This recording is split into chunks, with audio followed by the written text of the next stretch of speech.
أعوذ بالله من الشيطان الرجيم.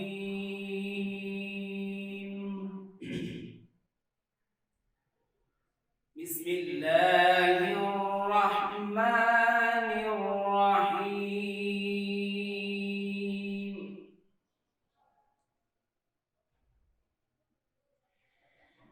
لقد كان في يوسف وإخوته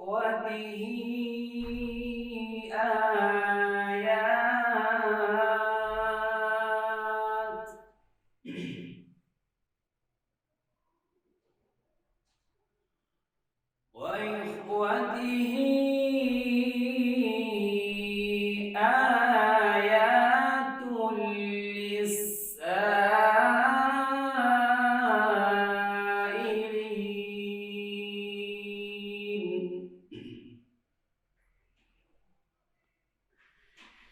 إذ قالوا ليوسف وأخوه أحب إلى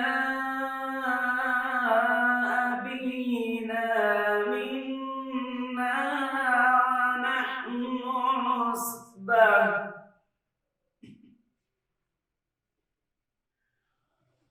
إن أبانا لفي ضلال مبين.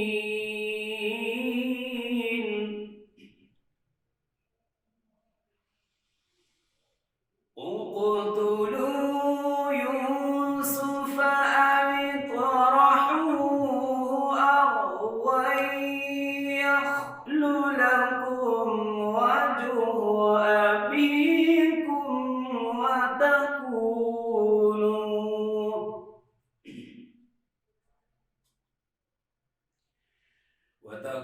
وتكونوا من بعده قوما صالحين.